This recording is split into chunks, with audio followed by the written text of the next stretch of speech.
Pending pending Karma करने से पहले हमें ना इसकी स्टोरी को जानना होगा कि है क्या ये। तो ये जो ये पेंडिंग कर्मा है ना, ये हमारे यूनिवर्स, सबसे 4 तरह के यूनिवर्स में कर्मा दिए गए हैं। सबसे पहला आपका संचित कर्मा, दूसरे नंबर पर आपका प्रारब्ध कर्मा, तीसरे नंबर पर हमारा क्रियामान कर्मा। ये इन्हीं कर्मा में से फिर हमारा आगामी कर्मा निकला है। क्रियामान कर्मा में से ही हमारा आगामी कर्म निकला है। ये दोनों आपस में कनेक्टेड है। पहला हो गया संचित कर्मा, दूसरा प्रारब्ध कर्मा, तीसरा हो गया आपका क्रियमान कर्मा। क्रियमान कर्मा से ही हमारा आगामी कर्मा कनेक्टेड है। संचित कर्मा हमारा कौन सा कर्म होता है? जब से हमारी सोल, जब से हमारी आत्मा ने जन्म लिया हुआ है, जब से हमारी सोल कनेक्टेड है, तब से ही वो कर्मा हमारा शुरू हो जाता है, जिसको लेकर हम बर्थ करवाते हैं। जब से ही पृथ्वी पर हमारी सोल है ना, जब से हम आए हैं, ये संचित कर्मा हमारा जब से ही जुड़ा हुआ है। जब से हमारा बर्थ हो रहा है, पता नहीं हम पिछली योनि में क्या थे, वो करते करते जब से ही, क्योंकि कहते हैं शरीर मर जाता है लेकिन आत्मा नहीं मरती। यही सुना है ना, आत्मा कभी भी नहीं मरती है, जिसको लेकर हमारा बर्थ हुआ। अब बर्थ, जब भी हमारा बर्थ होगा, उसके अंदर हम लोग कुछ ना कुछ कर्म करते हैं, चाहे आपके अच्छे कर्म रहे, चाहे आप लोगों के बुरे कर्म रहे, आप हमेशा कुछ ना कुछ कर्म करते रहते हो। और जब भी आप लोग कुछ कर्मा करते हो, उन कर्मास को लेके आप लोगों की कुछ इच्छाएं होती है कि अब मैं ये काम किए तो मेरी ये वाली इच्छा पूरी हो जाए, काश मेरे मेरे साथ ऐसा हो जाए, काश मेरे साथ वैसा हो जाए, काश मेरा ये चीज पूरी हो जाए, काश मेरी वो चीज पूरी हो जाए। और जब हमारी मृत्यु होती है, तब तक हमारी कोई ना कोई इच्छा चलती रहती है। हमारी संतुष्टि ताउम्र नहीं होती है। संतुष्टि समझ रहे हैं सर? क्या संतुष्टि? ताउम्र हमें तसल्ली, हाँ, संतुष्टि नहीं होती है। Satisfied ma'am. हाँ, सेटिस्फाइड, हाँ, नहीं होती है और हम लोग मर जाते। ताउम्र जब आपकी कोई एक इच्छा पूरी हो रही होगी ना, थोड़े टाइम बाद आपकी वही दूसरी इच्छा जाग जाएगी। आज मेरा हुआ कि आज मेरे पास इतना है, नहीं, अब मैं इतना और करूंगा, तो मैं चाहूंगा मेरे पास इससे ज्यादा और आ जाए। हमारी कभी भी संतुष्टि नहीं होती है। मुझे ये करना था, इसके लिए जब हमारी मृत्यु हो गई, फिर वो चीज तो रह गई, उसके लिए मेरा दोबारा जन्म हुआ। क्यों हुआ दोबारा जन्म? क्योंकि आप सेटिस्फाइड नहीं, इसीलिए आपका दोबारा से जन्म आपको पृथ्वी पर लेना पड़ा। जब हमने जन्म लिया, तो कुछ ना कुछ उस जन्म में किसी के साथ अच्छा किया होगा, किसी के साथ कुछ बुरा किया होगा आप लोगों ने। ठीक है, किसी के साथ कुछ अच्छा भी किया होगा आप लोगों ने और किसी के साथ कुछ बुरा भी किया होगा। अब हो सकता है हमारी वजह से किसी का नुकसान भी हो गया और किसी की वजह से हमने फायदा भी उठाया। किसी की वजह से नुकसान हुआ, किसी की वजह से हम लोगों को फायदा हो गया, इस तरीके से। ठीक है, अब जब हमारा अगला जन्म हुआ ना, तो कहीं क्या हुआ, निधि मैम, मैंने आपसे 100 रुपए लिए इस जन्म में। 100 रुपए लिए, आपने दिमाग में रखा कि इसने ना मेरा 100 रुपया देना है, इसने मेरा 100 रुपए देने हैं। ठीक है, वो, और मैं मुझे भी याद है कि मुझे आपका 100 रुपए देने हैं। और उन 100 रुपए को लेकर मेरा वीजा वगैरह लगा, टिकट वगैरह हुई, मैं कनाडा निकल गई। लेकिन आपके मन में रह गया कि आपने मुझसे 100 रुपए लेने हैं। आप भूले नहीं उस चीज को कि चल जाने दे, कुछ नहीं, 100 रुपए जो थे, ले गई तो ले गई। आप भूले नहीं हो उस चीज को। ठीक है, और मेरे भी मन में रहा कि मैंने उसके पैसे देने थे, मेरे मन में, मुझे याद है कि मुझे पैसे दे, और अगर मैंने सोचा कि चल मैंने खा लिया उसका पैसा, तो आप भी संतुष्ट नहीं हो इधर, मैं भी इधर संतुष्ट नहीं हूँ। तो वही पैसा वापस लेने के लिए फिर से जन्म,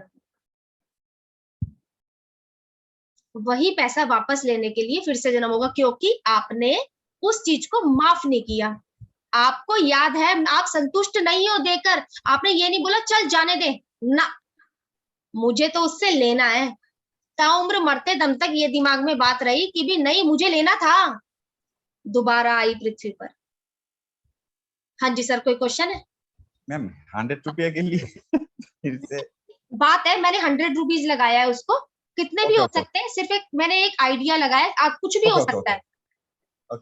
हाँ, अभी के टाइम में देखा जाए सर, हम लोग 100 रुपीज बोल रहे हैं, तो अभी के टाइम में 100 रुपीज बच्चा भी खा लेता है, फटाफट से निपट जाता है ना सर? तो लेकिन किसी टाइम में वैसी सिर्फ एक 100 रुपए का मैंने वैसी हिसाब किताब लगाया तो इतने पैसे थे तो इंसान मर गया, लेकिन उसके मन में था कि मुझे इससे लेना था। अब अगर जो आपकी लाइफ में अभी हो रहा है ना, उसे स्वीकार करना सीखो, उसे स्वीकार करना सीखो। किस वजह से हम क्या करते, स्वीकार नहीं करते, करते ही नहीं है। इसने मेरे साथ ऐसा किया है, उसने मेरे साथ ऐसा किया है, हो सकता है तुमने उससे कुछ कर रखा था, इस वजह से वो अब अपनी चीज वापस ले रहा है तुमसे। हम नहीं भूलते आसानी से। हम क्या, कई बार दो बच्चे होते हैं साथ में, एक पिता एक को तो काफी ज्यादा दे रहा होता है और एक बच्चे को ज्यादा नहीं कर रहा होता है। हो सकता है तुम्हारा क्या कर्मा है, उस कर्मा में तुमने इस बच्चे के साथ कुछ नाइंसाफी हो रखी है, उसकी वजह से तुम्हारे कर्म का इसके पास जा रहा है। तुमने कुछ ना कुछ गड़बड़ करी हुई है, इस वजह से इस तरीके से जा रहा है। लेकिन हम क्या है, मन में लेकर बैठ गए भाई इससे ज्यादा मिल रहा है, मुझे नहीं मिल रहा। आगे स्टोरियां भी आएंगी, फिर उसमें भी पता लगेगा। इसलिए लाइफ में जो भी कुछ इंसान अपने साथ जो गलत थॉट लेकर आया हुआ है ना, उस गलत थॉट मीन्स कर्मा, जो भी लेकर आया हुआ है ना, वो कर्मा है हमारे। ठीक है, लेकिन हम मन में सामने वाले के मन को देखकर उसके मन में क्या चल रहा है, अच्छा थॉट चल रहा है, बुरा थॉट चल रहा है, ये लोग आप आइडिया नहीं लगा सकते हो। अगर आपने मन में, अब कोई व्यक्ति आया आपके पास, आप उसके मुंह पर तो अच्छा बोल रहे हो, लेकिन आपके मन में उसके लिए चल रहा है खराबी चल रही है। आपका मन उसके लिए सही नहीं है, लेकिन मुंह पर उसके लिए अच्छा बोल रहे हो। और कोई व्यक्ति ऐसा आया, जब भी ये व्यक्ति मेरे सामने आ जाता है ना, पता नहीं आज का दिन मेरा खराब ही जाता है। जब भी ये मेरे सामने आएगा, मेरा किसी ना किसी चीज का ना नुकसान ही हो जाता है। पता नहीं क्यों ये मेरे सामने आ जाता है। हमेशा किसी इंसान को आप कोसते रहते हो सकता है वो अपना पेंडिंग कर्मा है कुछ आपके ऊपर, वो लेने की वजह से आपके सामने आता है। आपको क्या मन में थोड़ा ना, चलना जाने देना, सब सही ऐसे करके होगा, कोई मेरा बुरा नहीं कर रही है, इसका भी ठीक हो। ठीक है, हमें दूसरे की लाइफ को कंट्रोल नहीं कर सकते हम लोग दूसरे की लाइफ को कंट्रोल नहीं कर सकते, लेकिन हम लोग अपनी लाइफ को कंट्रोल कर सकते हैं। आप किसी दूसरे पर कंट्रोल तो नहीं कर सकते, लेकिन अपने आप को कंट्रोल कर सकते हो। ये होते हैं संचित कर्मा, जिसके कारण हमारा जन्म हुआ होता है। जो ऊपर चार्ट में, जो हम लोगों का चार्ट में नहीं दिखाया गया है कि ये कौन से कर्म है, क्योंकि ये आगे की आगे चलते रह रहे। आपने किसी के साथ कुछ किया है, कुछ लिया दिया है, ये 100 तरह के कर्म हो गए। तो शिव जी भगवान ने बोला, मैं तुम्हें ये 3 कर्मों में बांटा हुआ है, ये संचित कर्म है, जिसका लिया दिया मैं चार्ट में लिखकर नहीं भेजूंगा। इस संचित कर्म के बारे में कोई भी नहीं जान सकता, लेकिन जो आगे के प्रारब्ध कर्मा है उसके बारे में चार्ट में लिखा गया है। वो कैसे लिखा गया है, आपके नक्षत्र के रूप में लिखा गया। मैम प्रारब्ध, प्रारब्ध का प्रारब्ध सर, एक बार आप प्रारब्ध देख हाँ, एक बार आप डालकर देख लेना, प्रारब्ध को क्या बोलेंगे। प्रारब्ध जो में आपके फॉर्च्यून फॉर्च्यून में, मतलब किस्मत तो नहीं बोल सकते इसको। नहीं, किस्मत नहीं बोल सकते इसको। अब जो हमें कर्मा मिले, हमें ऊपर वाले ने 100 कर्म पहले संचित कर्म दिए, फिर ऊपर वाले ने बोला जो भी तुमसे नुकसान हुए हैं, जो भी तुमसे गलतियां हुई है ना, प्रारब्ध में ना, मतलब अभी मैं जब मैं तुम्हें जन्म देकर भेज रहा हूँ ना, तो तुम्हें कुछ 10 कर्म दे रहा हूँ, तुम्हें मैं 10 कर्म दे रहा हूँ। तो तुम इन 10 कर्मों को जब सुधार लोगे ना, तो तुम्हारे संचित कर्मा, क्योंकि हमारे बहुत सारे पेंडिंग कर्मा ऊपर लिखे हुए, शिव जी पार्वती जी के बीच में संवाद हो रहा है कि भाई आप कैसे किसी का फैसला कर सकते हो कि भाई इस व्यक्ति को यहाँ पर जन्म देना है, और फिर आप व्यक्ति को भेज देते हो मनुष्य योनि में, फिर से वो कष्ट भोगेगा, फिर वो ये चीज करे पाएगा, दुख पाएगा, फिर आप उसका वैसे करके कर देते हो। तो उन्होंने बोला ये पुराने इसके कर्म चलते हुए आ रहे हैं, संचित कर्मा चलते हुए आ रहे हैं, संचित कर्मों का लेखा जोखा हमारे पास नहीं है, शिव जी के पास है, भगवान के पास है, जैसा जो भगवान मानता है उनके भगवान के पास है। लेकिन जो प्रारब्ध कर्मों का लेखा जोखा है वो हमारे D1 चार्ट में है, हमारे पास, जो उन्होंने हमें 10 कर्मा देकर भेजे हुए हैं, वो लेखा जोखा हम लोग अपने साथ लाए हुए। लेकिन क्या हुआ, उन्होंने तो बोला था तेरा ये कर्मा है, तुझे जाकर ये चीज करना है, तेरे कोई हिसाब किताब है, तुमने जाकर ये करना है, लेकिन इस धरती पर आकर हम भूल गए। उन्होंने हमें कुछ 10 काम करने के लिए बोला कि तेरी माफी हो जाएगी, ऊपर से तेरा ये बैलेंस वो खत्म होता चलेगा, जो भी तेरे पिछले कर्म का हिसाब किताब है ये पूरा होता चलेगा। इन 10 कर्मों को बस तू अच्छे से करियो। लेकिन क्या है, हम लोगों ने जन्म लिया, फिर वही इच्छाओं में फंस गए, भूल गए सारा कुछ भूल गए हैं। ठीक है, अब इन जन्मों का हिसाब किताब करना था, इसको समझना है। तो इसके तो हम लोग समझ सकते हैं, जिसको हम पेंडिंग कर्मा को लेके बर्थ हुए हैं।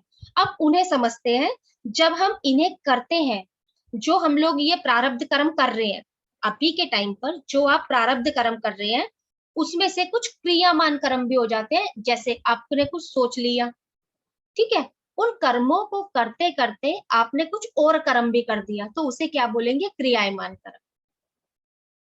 प्रारब्ध के कर्म करते करते आपने कुछ क्रियामान कर्म भी कर दिए, जो अभी के हो गए। पिछले कर्म को शॉर्ट आउट करते करते ये चीज भी हम लोगों ने किया।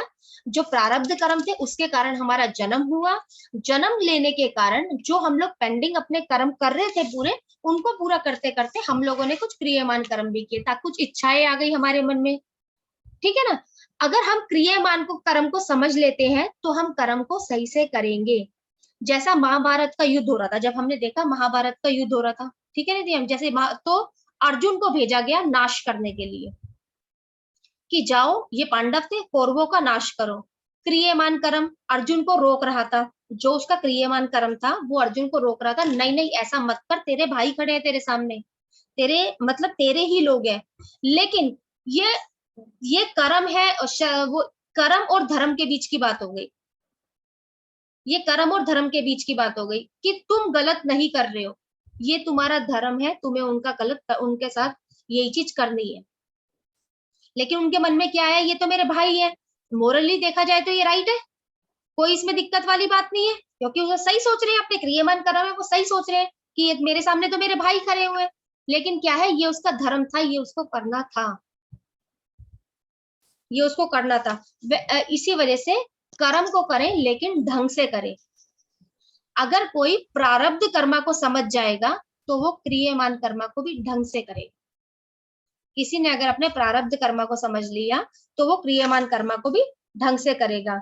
अब लेकिन जो हमारा चार्ट बना हुआ है इस ग्रह के टाइम का, अच्छा टाइम और बुरा टाइम, उसके अंदर जो भी हम लोगों को दिख रखा है, लेकिन आपके साथ बोला जाए कि एग्जैक्ट आपके साथ इस समय अच्छा होगा, एग्जैक्ट आपके साथ इस टाइम पर बुरा होगा, तो वो नहीं कहा जा सकता। आप क्या एक्शन करोगे उस टाइम पर, जो भी अगर आप कुछ क्रियमान कर्म में कुछ बुरा करने जा रहे हो या कुछ अच्छा करोगे, उस टाइम पर आपका एक्शन क्या होगा। कर्मा समझ लिया, लेकिन उस टाइम पर आपका एक्शन क्या होगा, वो एक्शन कोई भी एस्ट्रोलॉजर नहीं बता सकता है कि वो आपका एक्शन गुस्से वाला होगा या वो आपका अच्छे वाला एक्शन होगा। वो एक्शन कोई नहीं बता सकता कि आप उस पर एक्शन क्या लेने वाले हो। एक्शन आपको ही लेना पड़ेगा। कर्म तो आपको बता दिया जाएगा कि आपको ये नहीं करना है, ठीक है। अब मान लो एक बच्चा है, जैसे इसको किस तरीके से समझेंगे, अब एक बच्चा है, आप पेपर बच्चे को याद करवा दिया, बच्चे को पूरा पेपर याद हो गया, लेकिन वो पेपर में जाकर लिखने क्या वाला है,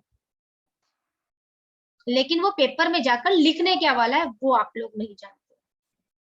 आपने तो पूरा कर्म अपना अच्छे से कर दिया, लेकिन अब आगे उसका एक्शन क्या होने वाला है वो नहीं कहा जा सकता। ये कोई नहीं बता सकता कि आप उसका एक्शन क्या होगा। बात उसी तरीके से सेम, बच्चे को पेपर याद करवा दिया, मैंने पूरी एस्ट्रोलॉजी आपको समझा दी, आप उसको किस तरीके से देखते हो, आप उसका किस तरीके से हिसाब किताब लगाते हो, वो आपके ऊपर, वही वाली बात है। अब चार्ट हमें ये बता सकता है कि आपको कौन सा कर्म नहीं करना है और आप क्या नहीं करो। चार्ट आपको ये बता सकता है। एग्जाम्पल के लिए मान लो किसी की मंगल की दशा शुरू हुई है, ठीक है, और हमें दिख गया है कि उस व्यक्ति का हार्ड टाइम आने वाला है, तो हम उसको क्या बोलेंगे, संभल कर चलना, इस टाइम पर ना तुम्हें दिक्कत काफी आने वाली है। लेकिन वो व्यक्ति डील किस प्रकार से करेगा उस टाइम के साथ में, जल्दबाजी दिखाएगा, गुस्सा करेगा या क्या करेगा, ये नहीं कहा जा सकता। हमें ये दिख गया उस व्यक्ति का हार्ड टाइम आने वाला है, भाई तुम्हारा ये चीज आने वाली है, संभल कर चलना, तुम दिक्कत दिख रही है मुझे तुम्हारे चार्ट में। लेकिन अब वो डील किस प्रकार से करेगा वो हम लोगों को नहीं पता है। अब वो हम लोग ऊपर के हाथ में, जो ये फ्री विल है हमारी, उस वक्त हमारे हाथ में जो होगा हम लोग वो कर देंगे, ये फ्री विल है हमारा, ठीक है। संचित कर्मा, जो इतनी लाइफ में हमने काम किए हैं ठीक है, संचित कर्मा कौन से आपके, जो इतने समय से जब से आपकी सोल आई है वो कर्म आप करते जा रहे हो, करते जा रहे हो, करते जा रहे हो। प्रारब्ध कर्मा जो इस लाइफ में आप पूरा करने के लिए आए हो। संचित कर्मा जो इतने टाइम से आपके कर्मा हो रहे हैं। प्रारब्ध कर्मा कौन से हुए, जो इस लाइफ में आप करने आए हो, जो इस लाइफ में आप लोग अपने कर्मा करने आए हो। और क्रियमान कर्मा कौन से हो गए आपके, प्रारब्ध कर्मा से ही आपके क्रियमान कर्मा होंगे, फिर उनका हिसाब होगा। अब प्रारब्ध जो हम लोग ये देख रहे हैं, प्रारब्ध जो प्रारब्ध कर्मा का चार्ट है, अब ये चार्ट है कौन सा हम लोगों का। अब इसके लिए हम लोग अपना D1 चार्ट तो देखेंगे ही देखेंगे, साथ में D9 चार्ट देखेंगे। D9 चार्ट देखेंगे, जो भी आपका फ्रूट लगेंगे ना, एक तरीके से इसको इस तरीके से समझ लो, आप जो सीड बो रहे हो ना, आप जो सीड बो रहे हो वो सीड है आपका D1, जो फ्रूट निकल के आएंगे वो चार्ट है D9, वो चार्ट है आपका D9, फ्रूट उसमें से निकल कर आएंगे। आपको यहाँ पर दिखा कि ये दशा मेरी बहुत अच्छी चल रही है, ये 4th हाउस में दिख रहा है कि प्रॉपर्टी मिलने वाली है भाई, इस दशा अंतरदशा में प्लेनेट बैठा हुआ है। जब हम लोग वहां पर गए हैं, D9 के अंदर गए, तो वो 8th हाउस में जा गया वो प्लेनेट। प्रॉपर्टी तो आएगी भाई, लेकिन बहुत पीड़ा होने वाली है इस टाइम पीरियड पर तुम्हें। क्यों, क्योंकि 8वें में प्लेनेट जाकर बैठ गया। वो बात की बात है, वो सब समझेंगे तब समझेंगे, लेकिन फ्रूट वहां से निकल। हाँ जी। D9 क्या चेंज होती है, फिक्स्ड? नहीं, D9 फिक्स चार्ट होता है सर। D9 मींस आपका नवमांशा चार्ट। Okay okay. हाँ, अब जो हम लोग ये कर्म करते हैं ना, तो ये कर्म हम लोग 3 प्रकार से, आपकी जो कर्म हमारे होंगे हमारी सोल पर होंगे, मतलब आपकी आत्मा से जुड़कर होता है, आप अपनी आत्मा में कुछ, और एक आपका मन पर हो गया, एक रियल कर्म जो हम लोग अभी के टाइम पर कर रहे हैं। ठीक है, रियल का आपके सोल पर हो गया, आपके मन पर हो गया, आपके रियल में हम जो कर्म अभी कर रहे हैं। बाकी जो ये सोल और ये मन में बोल रही हूँ, आगे जब हम लोग स्टोरी करेंगे तो स्टोरी में आपको काफी खुल के समझ में आएगा। अब किसी के अगर संचित कर्मा खराब हुए ना, तो शिव जी पार्वती जी का संवाद है। ये कौन सी बुक है, ये है कर्म विभाग संहिता। ये कर्म विभाग संहिता एक बुक है जिसमें शिव जी पार्वती जी का संवाद है, कर्म विभाग संहिता।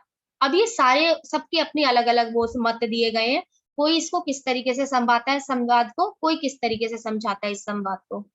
इसमें हमारे कर्मों का हिसाब किताब है, जो भी हम कर रहे हैं इसमें हमारे कर्मों का हिसाब किताब है। हम क्यों आए हैं, क्या रीजन है हमारा आने का धरती पर, हम क्यों आए हैं, हमारा क्या रीजन है, कौन सा कर्म है जिसकी वजह से भगवान ने हमें धरती पर भेजा है, ये कर्म विभाग संहिता में दिया गया है। हमारे कर्म है जिसमें शिव जी और पार्वती जी का संवाद चलता है। फिर वही बात कि मनुष्य को आपने धरती पर भेजा गया है, मृत्यु लोक में इतने कष्ट काटता है, तो हमारे पुराने कर्म है जिसके द्वारा हम लोगों को यहाँ पर भेजा जाता है, और उसको पूरा करने के चक्कर में हम दोबारा कुछ ना कुछ नया बो देते हैं, जिसकी वजह से हम लोगों को दिक्कत आती है। तो पार्वती जी ने कहा आप मुझे ये सारा बताओ कि आप जो ये लोगों के कर्म हैं, आप इनको किस तरीके से डिसाइड करते हो। शिव जी से पार्वती जी पूछ रही है आप मुझे ये बताओ, तो आप कैसे डिसाइड करते हो लोगों के कर्म को। तो शिव जी ने कहा अगर मैं ऐसे ही खुलकर बता दूंगा ना, तो सभी लोग इसको पढ़ लेंगे। अगर मैं तुम्हें खुलकर ये सारी चीज बता दूंगा सामने ही ना, तो सभी लोग इसको पढ़ लेंगे, और सबका पढ़ने का कुछ अलग लेवल होगा। कोई इसको किसी तरीके से समझेगा, कोई इसको किसी तरीके से समझेगा। तो इन्होंने इसको ना स्टोरियों के रूप में बांट दिया, कुछ कहानियों के रूप में बांट दिया गया है। इसकी बहुत सी कहानियां ऐसी होंगी जो विक्रम बेताल सीरियल में आप लोगों ने देखी होगी, कि उनके घर में गया और उसको मार दिया, उसकी जायदाद हड़प ली, कोई किसी के पास कुछ लेकर गया, उसने क्या किया, उसकी सेवा की लालच की वजह से कि चलो मुझे इससे ही हड़पने को मिल जाएगा। कुछ सीरियलों में भी आई होंगी। कर्म बहुत है, लेकिन संचित कर्मा था जिसकी वजह से हमारा जन्म हुआ, जो कौन बताता है, आपका चंद्रमा का नक्षत्र। आपका जन्म क्यों हुआ है वो आपका बताएगा चंद्रमा का नक्षत्र, वो आपके नेचर में झलकेगा। चंद्रमा आपका जिस भी नक्षत्र में जन्म लिया है वो आपका कर्मा है, वो पूरा करने के लिए आप धरती पर आए हुए हो। अगर वो कर्म आपने ढंग से कर लिया तो इतनी दिक्कत नहीं आने वाली है। अब देखा जाए तो हमारे सारे के सारे प्लेनेट किसी ना किसी नक्षत्र में और किसी ना किसी पदा में होंगे। तो उनके साथ जो हमारा होगा वो होगा आपका दशा अंतरदशा में। लेकिन जो चंद्रमा का नक्षत्र में जन्म लिया वो आपके साथ ताउम्र रहने वाला है वो आपके साथ ताउम्र रहने वाला है। उसको आपने ध्यान से देखकर चलना, उसको आपने ध्यान से देखकर चलना है। ठीक है, ये स्टोरी अभी मैं करवाऊंगी। तो आप लोग आज क्या करोगे, कोई भी 5 चार्ट आप अपने पास, कोई भी 5 चार्ट निधि मैम आप अपने पास बनाने हैं, आपको पदार्थ लिखने हैं उसके अंदर और सब चीज, ताकि पता लगे कि आपका कौन सा प्लेनेट कौन से नक्षत्र में है, कौन से पदा में है। ये आप लोगों को बनाने होंगे ताकि कर्मा पता चल सके। ठीक है, अब हमें देखा हमारे पास 27 नक्षत्र होते हैं 27 नक्षत्र होते हैं। 9 प्लैनेट लिखो और नक्षत्र लिखो और पदा लिखो। मैं बता दूंगी सर, अभी बताऊंगी मैं कैसे लिखना है, मैं बताऊंगी एक बार। अब हमारे पास 27 नक्षत्र है, हमारी अर्थ पर जो ग्रह आते हैं, ठीक, उनके ऊपर ही है वो, उनके ऊपर ही है वो। अब इन 27 नक्षत्रों में सबसे ज्यादा सेंसिटिव प्लेनेट है मून, सबसे ज्यादा सेंसिटिव प्लेनेट है मून। ठीक है, हमारे जन्म के समय चंद्रमा हमारा किसी ना किसी नक्षत्र में होगा। चंद्रमा 2.25 दिन अपना घर बदलता है, अपना 27 नक्षत्रों में घूमता है, क्योंकि चंद्रमा की 27 पत्नी है, 27 पत्नियों से वो मिलने के लिए जाता है। हर दिन हर रोज अलग अलग नक्षत्र में घूमता है, हर रोज अलग अलग नक्षत्र में घूमता है। ठीक है ना, हमारे लिए सबसे जरूरी वह नक्षत्र रहेगा जिसमें आपका जन्म हुआ है, जिस नक्षत्र में आपका बर्थ हुआ है, हमारे लिए सबसे ज्यादा जरूरी वो नक्षत्र रहने वाला है, क्योंकि उससे आपका कर्मा जुड़ा हुआ है, क्योंकि उससे आपका कर्म जुड़ा हुआ है। अब 27 नक्षत्र हुए, हर एक का 4 पदा हुआ, हर एक के 4 पदा हुए। तो अब हम लोग ये चीज देखते हैं। अब हमारे पास एक हाउस है, एक हाउस है, ये बता दो एक हाउस का कितने, एक हाउस कितने का होता है हमारा, कितने डिग्री का होता है? 30 डिग्री का होता है निधि मैम। ठीक है, जब हम लोग उसको डिवाइड करेंगे, एक हाउस को हम लोग मान लो एक राशि को हम लोग डिवाइड करेंगे, एक राशि कितने की डिग्री की हुई निधि मैम हमारी? एक राशि कितने डिग्री की होती है हमारी? एक राशि में नहीं, 13.20 डिग्री की, 13.20 डिग्री की हमारी एक राशि होती है। एक हाउस हम लोगों का होता है 30 डिग्री का। ठीक है, अब हमारा, ठीक है, इतना क्लियर। हमारा जो 27 नक्षत्र हुए, हमारे 4 पदा हुए, उसके एक हाउस 30 डिग्री का, जब हम लोग उसको 12 से करेंगे हिसाब किताब तो हमारा 360 का बन जाता है सर्कल। और एक राशि हमारी होती है 13.20 डिग्री की। ठीक है, जब हम लोग, अभी मेष राशि है, हम लोगों के पास चरण दिए गए कि इसको किस तरीके से हम लोगों को डिवाइड करना है, 4 पद बांटने अब हम लोगों ने। तो पहला हुआ हमारी मेष राशि, मेष राशि हुई हमारी 13.20 डिग्री की, मेष राशि हुई 13.20 डिग्री का लिया हमने। एक ये देखो, यहाँ पर अगर मैं छोटा सा चार्ट बना लेती हूँ, तो ये हाउस हो गया हमारा 30 डिग्री का।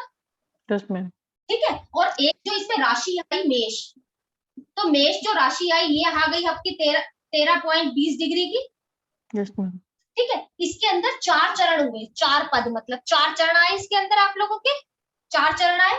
तो 4 चरण, एक चरण कितने का हो गया, एक चरण कितने का पूरा इसको उसमें वो करता है 4 पदा। एक चरण हम लोग लेंगे 3.20 डिग्री का, 3.20 मिनट का, 3 डिग्री 20 मिनट का लेंगे हम लोग। तो 3 डिग्री 20 मिनट के अंदर हम लोगों का एक आया। तो 4 चरण तो किसी के आ गए, राइट। ठीक है, अश्वनी के आ गए हम लोगों के। एक हाउस में 4 चरण आ गए हमारे अश्वनी के, प्लस फिर से हमारे 4 चरण आ जाएंगे भरणी के, और कृतिका का फर्स्ट पदा भी इसी में आ गया। अश्वनी इसी में आ गए हम लोग के। 3.20 मिनट से 3.20 मिनट से चारों का हिसाब किताब लगा लो, एक आपका हुआ एक पता 3.20 मिनट का। तो उस हिसाब से 9 ये आप लोगों के अश्वनी भी इसमें आ गया, भंडी भी इसी में आ गया, कृतिका भी इसी में आ गया। लेकिन कृतिका का सिर्फ एक पदा आएगा इसके अंदर।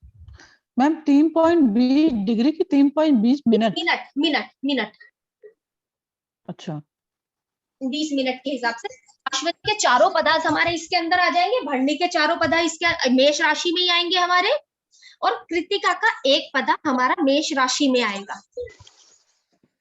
मैंने आपको जो चार्ट भेजा है, बाकी नहीं क्लियर हो रहा होगा तो मैं दोबारा दूसरा भेज दूंगी, ठीक है।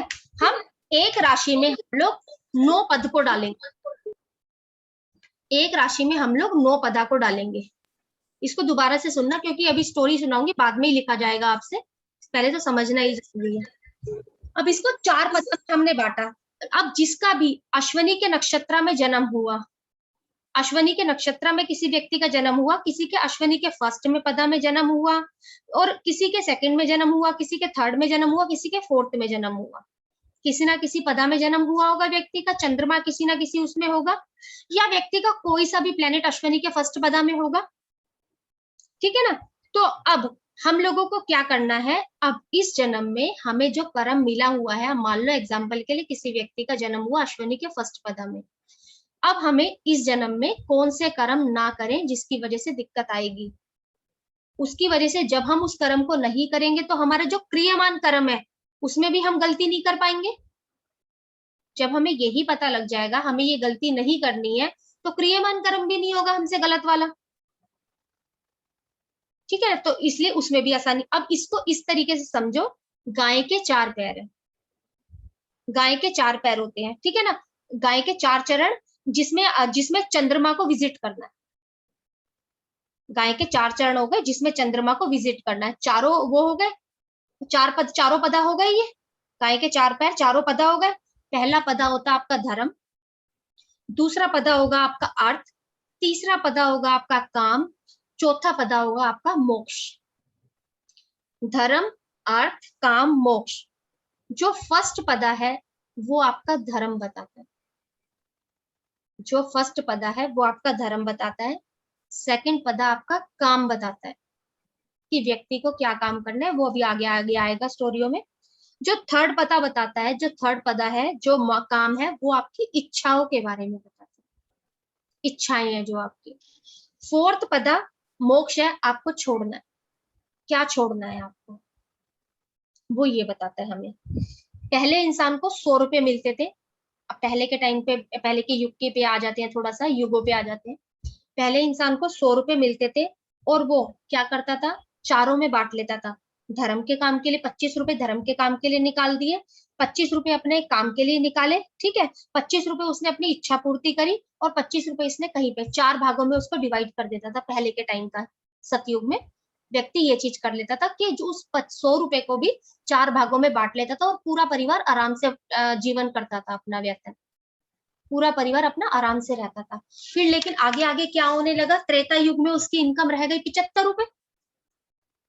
त्रेता युग आया आगे, उसकी इनकम 75 रुपीज रह गई, ठीक है। 75 रुपीज में से उसने एक को छोड़ दिया, 3 को अपने पास रख लिया। फिर दुनिया को छोड़ो, 3 पदों का ध्यान रखो। त्रेता उसमें युग में उसने दुनिया को छोड़ा और अपने 3 पदों का ध्यान रखा। फिर द्वापर युग आया, द्वापर युग में उसकी इनकम रह गई 50 रुपीज, ठीक है। फिर इंसान ने 2 पद निकाल दिए, फिर अपने 2 पदों पे ही ध्यान दिया, ठीक है। फिर आगे आ गया कलयुग, जो अभी चल रहा जो अभी चल रहा है। इंसान की इनकम कितनी रह गई, 25 रुपए, 25 रुपीज रह गई, ठीक है। बस अपने मन पर फोकस है, बस मेरा हो जाए, उसका हो चाहे ना हो, मेरा हो जाए, क्योंकि 25 रुपए बचे ना इंसान के लिए। सबसे जरूरी पदा हमारा, सबसे जरूरी यही हो गया, हमें फोकस लगा लिया अपने ऊपर ही इंसान ने, दूसरे का छोड़, छीना झपटी में लगा हुआ है आजकल इंसान, इस चीजों में, ये चीज में फंसा हुआ है, ठीक है ना। अब इनमें क्या होता है, जो हमारे नक्षत्र होते हैं ना, हर एक नक्षत्र के कोई ना कोई डिटी होते हैं, हर एक नक्षत्र के कोई ना कोई डिटी होते हैं जिसमें इंसान का जन्म हुआ हुआ होता है। अब पहले के ग्रहों में डिटी को मानते थे, आज के हिसाब से अगर देखा जाए तो उसमें भगवानों के नाम दे दिए गए हैं। पहले के टाइम में डिटी माने जाते थे, लेकिन आज के में उनको भगवानों का नाम दे दिया गया, भगवान जैसे आ गए। अब जैसे किसी का जन्म अश्विनी के नक्षत्र में हुआ, तो हम जब अश्विनी के चारों पदा पढ़ेंगे ना, तो उनका डिटी एक ही रहेगा। जैसे फर्स्ट पदा में किसी का जन्म हुआ, या अश्विनी नक्षत्र में किसी व्यक्ति का जन्म हुआ, तो उसके भगवान कौन से हुए, अश्विनी कुमार, उसके डिटी कौन हुए, अश्विनी कुमार हुए। लेकिन आज के टाइम के हिसाब से देखा जाए, हम जानते ही नहीं अश्विनी कुमार कौन है, क्या है, हम इनके बारे में कुछ भी नहीं जानते, जो इनकी पूजा करेंगे जानते ही नहीं है। आज की डेट में इनके नाम बदल दिए गए हैं। कौन बता दिया गया है इनके बदले? गणपति जी। नामों को, इसके नाम को गणपति जी में परिवर्तित कर दिया गया है।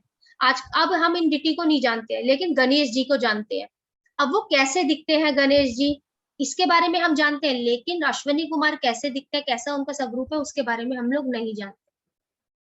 हमें उन डिटी की पूजा करनी चाहिए जिस डिटी के में हमने जन्म लिया हुआ है। ये इनके कोई डिटी होते हैं, ठीक है। डिटी को समझे बिना ना आप अपना क्रियमान कर्मा नहीं कर पाओगे। इसको समझे बिना आप लोग अपना कर्मा नहीं कर पाओगे, ठीक। कलयुग में जब भी अश्विनी में नक्षत्र में किसी का भी जन्म होगा, उसका अगर फर्स्ट पदा में अगर जन्म हुआ होगा उसका, तो अब उसकी स्टोरियां चलेंगी। अब आगे आगे ये था हमारा किस तरीके से हम लोगों ने ये कर्मास काट रहे हैं, और ये क्या है, अब हमारे नक्षत्र स्टार्ट हो जाएंगे। अभी इसमें स्टोरी समझने में कोई डाउट है वो बता दो मुझे।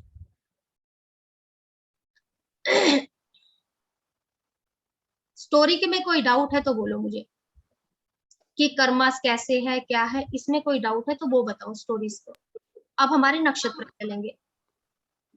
मैम एक्चुअली थोड़ा टफ है। हाँ सर। अ, सर एक ये बार मैं पहले वीडियो बोलूंगी, देखूंगा। देखना ये मुश्किल है, ये कर्माज है, इसे समझना है, और ये एक बार में समझ में नहीं आएगा, 2-3 बार आपको देखना पड़ेगा। राइट राइट मैम, 2-3 जी बार हाँ जी, देखूंगा तो आई क्योंकि ये थिंक कर्मा है इजी सर। हो जाएगा। ठीक है, क्योंकि कल मैम से शुरू एक करेंगे। बार हाँ, से हाँ मैम सर, हाँ बोलो। 100% नहीं आया।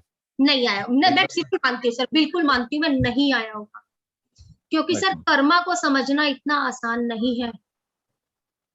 राइट ये राइट। आपकी पेंडिंग कर्मा है, ये आपकी स्टोरियां चलेंगी अब आगे आगे सर, जिसमें आपका नक्षत्रों में जन्म हुआ, ये आपको लिखना पड़ेगा।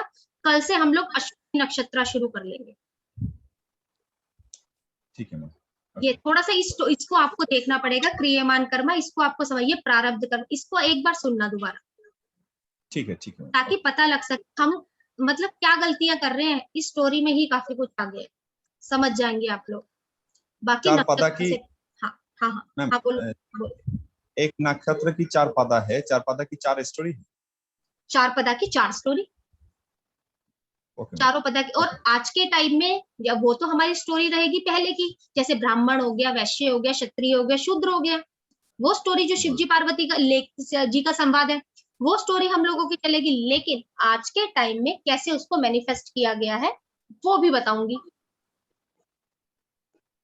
ठीक फिर है मैम। D1 से D9 में जा रहा है वो, क्या इस टाइम पर रिजल्ट आ रहा होगा व्यक्ति को, वो भी बताऊंगी सर। मैम ये मिनट जब चेंज होगा, हाँ जिस आवर पे जन्म लिया, आवर और मिनट मिनट चेंज होगा तो पादा चेंज हो जाती है। सर, जब हाँ वक्त के टाइम पर अगर थोड़ा सा ये हुआ तो पदा चेंज हो जाती है सर। और इतना D9 फर्क चार्ट भी चेंज होता है। नहीं सर, D9 चार्ट एक बार देख लेना, नहीं 2 घंटे तक अगर देखा जाए ना सर, तो हम लोगों का एक ही लगन रहने वाला है। सब ओके लोग ओके ओके कहाँ ओके। केपी में होता है कि सब लोग चेंज हो जाता है, इसमें क्या होता है 2 घंटे तक हम लोगों का एक ही लगन रहता है। अब सर आप लोग सर एस्ट्रो सेज खोला हुआ है तो एक बार खोल दोगे? Sure sure ma'am, screen share करो मैम। हाँ हाँ, स्क्रीन में यहाँ तो वो देती हूँ आपको।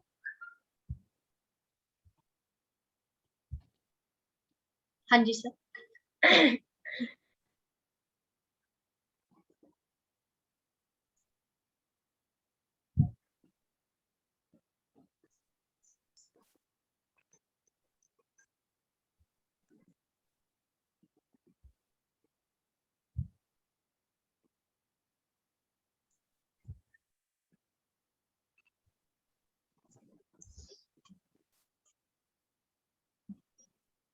जी मैम। हाँ जी, ये सर आपका लगन चार्ट है, इसको बनाओगे आप। आगे आ जाओ जी सर, मैम। नवांशा चार्ट बनाओगे आप। हाँ ये चार्ट बनाओगे सर आप, आगे चलो सर। लगन चार्ट बनाओगे, D9 बनाओगे, हाँ सर आगे चलो। हाँ जी आगे चलते रहो, मैं रोक दूंगी। हाँ सर, हाँ रुक जाना, जाना, बैक जाना। हाँ सर यहाँ पर रुक जाओ। अब ये जो हम लोगों ने क्या देखना है, ये जो हमारे प्लेनेट है, ये प्लेनेट हो गया आपका, ये कौन से नक्षत्र में? रेवती के नक्षत्र में, सेकंड पदा में। मून इनका कौन से, अब इनका पेंडिंग कर्मा क्या है? अश्वनी नक्षत्र में इनका पेंडिंग कर्मा है। पदा क्या है? सेकंड। कल ही आ जाएगा, इनका पता लग जाएगा इनका क्या पेंडिंग कर्म है। जिसका भी चार्ट होगा वो पता चल जाएगा। हम सेकंड पदा में है, रेवती हो गया यहाँ सेकंड। ये आप लोगों को लिखना है, आपका जो ये प्लेनेट लिखे हैं sun, moon, Mars, Jupiter, Venus, Saturn, Rahu, ये नक्षत्र लिखना है आप लोगों ने, ये पदा लिखने हैं आप लोगों ने।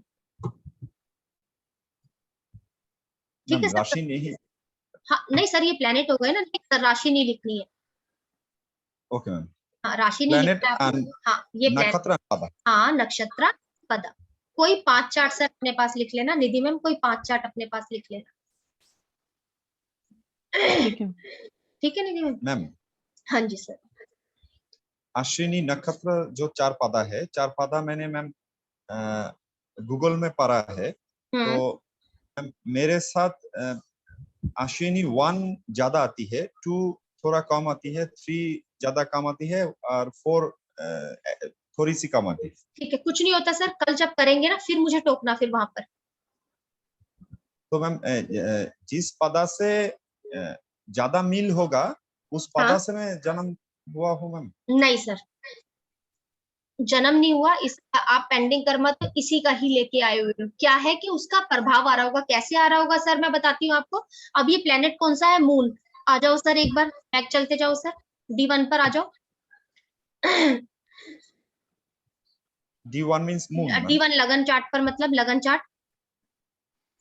मैम एक बार आप ये समझा दोगे D1 D9 किसको किसको कहते हैं? मैम हाँ जैसे अपनी D1 नवमांशा मीन्स पता है। हाँ D1 मतलब लगन chart, D9 means navamsha chart, और D2 भी है, D3 भी है।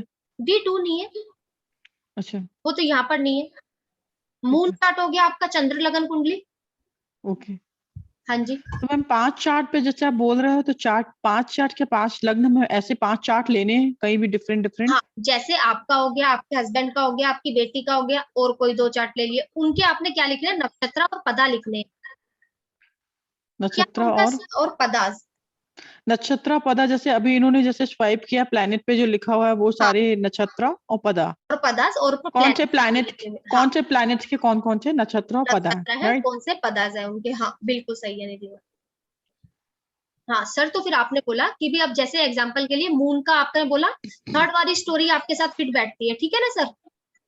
Right ma'am. अब फर्स्ट पदा ज्यादा आती। फर्स्ट पदा की स्टोरी आपके साथ आप बोलते ज्यादा आती है।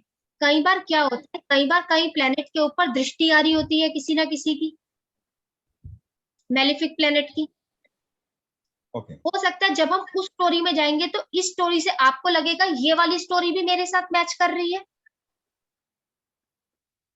जब हम लोग स्टोरी पढ़ेंगे तो बीच में कई स्टोरियां ऐसी आएंगी, अभी तो चलो आपने इसका बोला, और स्टोरी भी ऐसी आ रही होंगी, आपके नक्षत्र नहीं है, आपके वो वाले पदार्थ भी नहीं है, लेकिन आपको लगेगा वो स्टोरी भी मेरे साथ मैच हो रही है राइट राइट मैम। है ना सर? तो कई बार उन प्लेनेट का प्रभाव होता है, उसकी प्लेनेट की राशि में प्लेनेट बैठा हुआ होता है, और इस तरीके से प्रभाव पड़ रहा होता है दृष्टि की वजह से, ओके ओके ओके। इस वजह से। हाँ जी सर, बाकी कल करेंगे स्टोरी तो बताना मुझे एक बार ना।